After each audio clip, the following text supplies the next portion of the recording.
Susie from Penny Pinching Farm Girl. Are you new to canning? Do you want to learn how to can? I just want to show you tips on how to do it. For those people that don't know, have never done it before, I'll just show you how to blanch a tomato.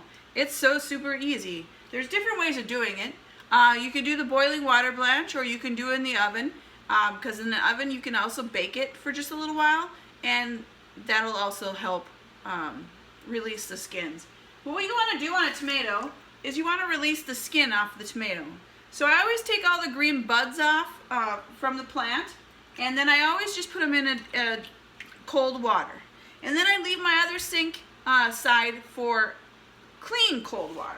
I always scrub my sinks and get all the bacteria out of there before I even do it. So then what you do, my coffee cup here, hopefully you can see this well. But here I have boiling water sitting on my stove right here. And then you just put your tomatoes in there.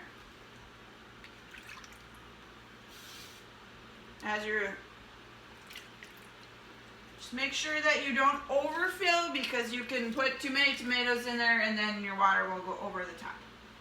So, and I'm sure that you would understand that. So then you just wait a little bit. I like to use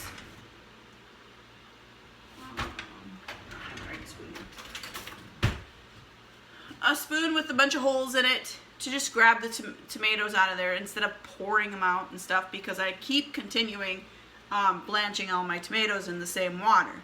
So I just get a spoon like this and I scoop them out of there and I put them directly into my cold water. So it just takes a few minutes. What you want to look for is a little bit of the tomato to peel. So as soon as that is peeled, I will show that to you. So it just takes a few minutes, and then I'll put them in the cold water and I'll show you from there. But what do you do with your blanched tomatoes is the question. There's different things you can do, of course, and a lot of you probably already know this, but this is more for the new people that have never canned before. You can make salsa. You can make spaghetti sauce. You can make a chili base. You can make, let's see, I'm trying to think here, marinara sauce for pizza. You can just make stewed tomatoes. For all of those items, you have to take off the skin before you can them. Because one year, I actually canned cherry tomatoes. It was a new thing. I had a bunch of cherry tomatoes. I thought, I'm going to try canning them. And I did not take the skins off of them. And my cherry tomatoes just, like, they blew up. Every one of them. Every one of them that I did.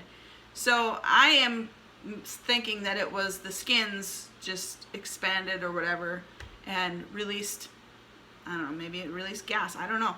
But it just blew up it didn't break my jars, but it blew the lid off, even though I had them canned in a pressure cooker canner. So it's important to take off those skins. Plus, you don't want to sit there and, gnaw on these skins. You can also just cut up your tomatoes and freeze them. And then,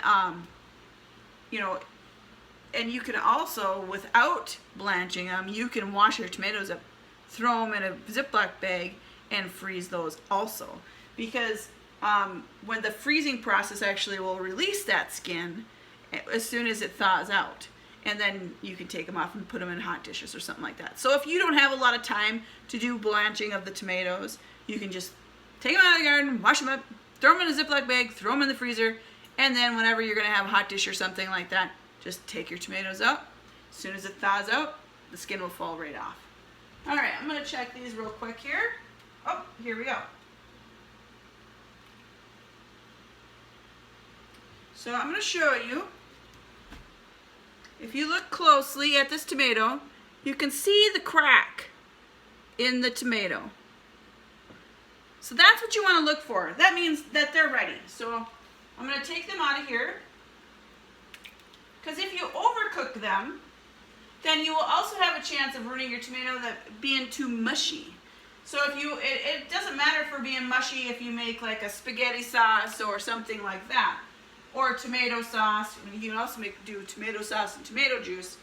But this way, if you're going to make salsa, you kind of want your tomatoes to be a little firm because you don't want a bunch of mush. If you make tomato, not salsa, but tomato or hot sauce, then again, it doesn't matter if it's a little mushy. So you really got to keep an eye on these tomatoes. All right, I just want to clear these out. And make sure your water is super cold. And a lot of times I run extra water as I'm pouring them in there, especially as I go.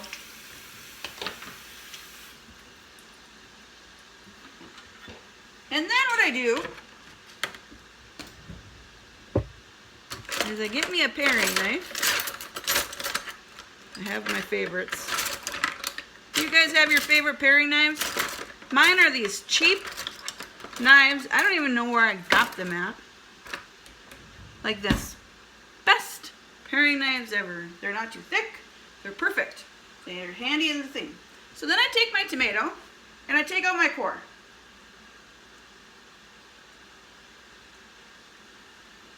And I just pop it in the bucket. And then I just peel it off. And that's simple, easy. That tomato is completely blanched and peeled and ready to be processed. So I just put it in my separate bucket. I keep scraps for my bucket because I have chickens, and chickens will eat basically anything because they have a gizzard and they can process anything. So any kind of food scraps that I have, period, in my house, no matter what it is, I throw in my bucket and give it to my chickens. And they just gulp it up. So if you have chickens, don't just use feed because it's expensive just using feed.